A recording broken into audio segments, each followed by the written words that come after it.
Bismillahirrahmanirrahim. Assalamualaikum warahmatullahi wabarakatuh.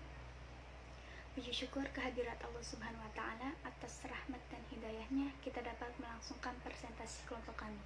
Perkenalkan, kami kelompok 1 Filsafat Pendidikan Islam yang beranggotakan Renova, Sukamdani, Reni Anissa, dan Abdurrahim. Pada kesempatan kali ini kami akan membahas tentang perennialisme. Adapun pembahasan yang akan kami bahas, yang pertama yaitu pengertian perennialisme yang akan disampaikan oleh saya sendiri, Renova. Yang kedua, sejarah aliran perennialisme yang nanti akan disampaikan oleh Mbak Reni Anissa. Yang ketiga, pengaruh perennialisme dalam pendidikan Islam yang nantinya akan disampaikan oleh Mas Abdurrahim. Dan yang terakhir, kesimpulan dari keseluruhan materi yang akan dibahas yang nantinya akan disampaikan oleh Pak Sukamdani. Baik, langsung saja ke pembahasan pertama, yaitu pengertian perennialisme. Di dalam filsafat terdapat berbagai aliran seperti aliran perennialisme. Aliran perennialisme ini termasuk dalam kategori filsafat pendidikan akademis skolastik. Aliran perennialisme ini menganggap bahwa zaman modern adalah zaman yang mempunyai kebudayaan yang terganggu oleh kekacauan, kebingungan, sehingga banyak menimbulkan krisis di dalam segala bidang kehidupan manusia. Secara etimologis, perennialisme berasal dari kata perennial yang berarti kekal, abadi, dan terus-menerus. Maka makna yang terkandung dalam arti perennialisme yaitu berpegang pada nilai-nilai dan norma-norma yang bersifat kekal dan abadi. Dalam filsafat pendidikan, perennialisme merupakan kondisi bumi yang sangat carut-marut dan tidak teratur pada sistem kehidupan moral, intelektual, dengan tujuan mengubah suatu keadaan agar kembali kepada prinsip serta norma-norma yang bisa dijadikan sebagai pedoman hidup. Perennialisme merupakan menempatkan pendidikan sebagai nilai supremasi kebenaran yang bersumber kepada Tuhan. Oleh karena itu, nilai pendidikan tertuju pada nilai kebaikan dan kebenaran yang bersumber pada wahyu dan perlu adanya penanaman kepada peserta didik. Perennialisme memandang pendidikan itu sebagai jalan kembali, yaitu sebagai suatu proses mengembalikan kebudayaan pada zaman sekarang, terutama pendidikan di zaman sekarang ini yang perlu dikembalikan ke masa lampau. Baik, di sini saya akan melanjutkan materi tentang sejarah aliran perennialisme. Perennialisme lahir sebagai progresif di abad ke-20. Mereka menentang bahwa pandangan progresivisme yang menekankan pada suatu perubahan yang baru. Oleh karena itu, kembali kepada nilai-nilai dan prinsip yang dapat dijadikan pedoman hidup yang kuat. Salah satu tokoh pemikir aliran ini yaitu Robert Maynard Hutchins.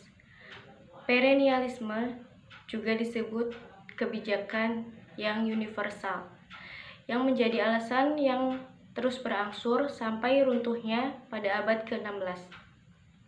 Salah satu alasannya yaitu pada filsafat materialis yang menjadikan sebuah perubahan yang sangat pesat pada pandangan orang masa itu. Pada abad ke-6 hingga ke-15 menjadikan suatu kejayaan atau pada masa keemasan filsafat perennialisme. Namun perkembangan filsafat itu hanya tertuju pada pemikiran barat. Tetapi memang harus tetap diakui perkembangan filsafat perennial yang lebih tampak. Dalam memasuki abad ke-18, banyak aspek realita mulai diabaikan atau tertinggal. Hanya mekanistik belaka. Pola pikir manusia saat itu atau pada zaman modern sangat kuat, yang rentannya pada abad ke-16 hingga ke-20. Dan pada abad ke-21 mulai ada pandangan baru yang muncul pada masa modern. Oleh karena itu, masa kontemporer ini menjadikan filsafat pendidikan. Terima kasih. Selanjutnya akan dibacakan oleh teman saya. Bismillahirrahmanirrahim. Pengaruh perennialisme dalam pendidikan Islam. Yang pertama, tujuan pendidikan Islam. Terdapat pandangan yang universal pada ajaran Islam bahwa manusia diciptakan oleh Allah sebagai makhluk yang mulia, serta manusia diciptakan secara fitrah kesuciannya dan memiliki potensi kebenaran.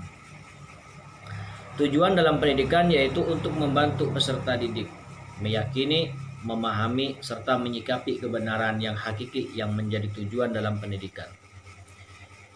Yang kedua, peran pendidik dan peserta didik.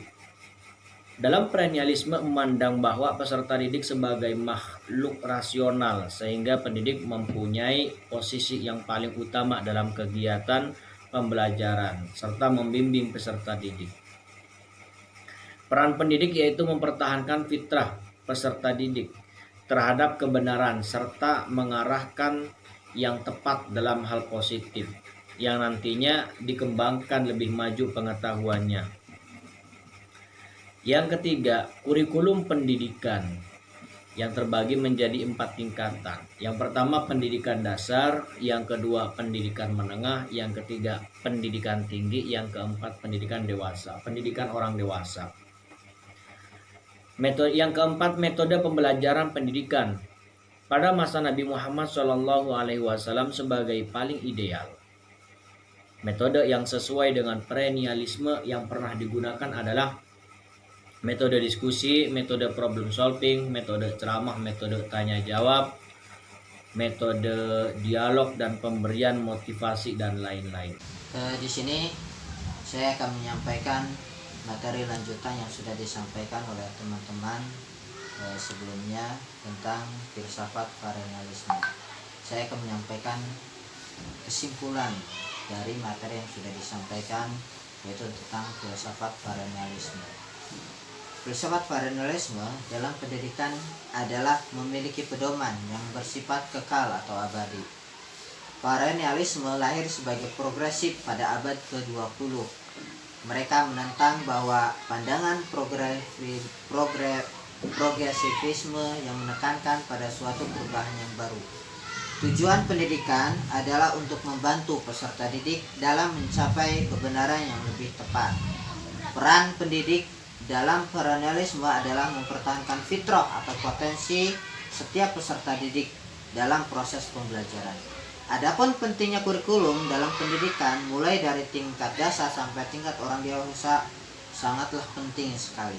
Di dalam kurikulum juga adanya metode-metode seperti metode diskusi, metode ceramah, metode tanya jawab, metode teladan, metode kisah, metode nasihat, ataupun metode-metode pemberian motivasi atau dialog. Oleh karena tujuan pendidikan dalam aliran perennialisme adalah mengembangkan fitrah kebenaran yang berupa pengetahuan agar peserta didik dapat mewujudkan kebahagiaan tersendiri dalam meningkatkan kemampuan dalam berpikir. Mungkin ini yang bisa saya sampaikan untuk kesimpulan filsafat perennialisme.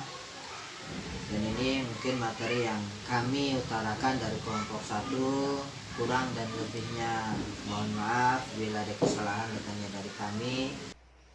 Baik, mungkin itu saja yang dapat disampaikan oleh kelompok kami. Kurang lebihnya kami mohon maaf.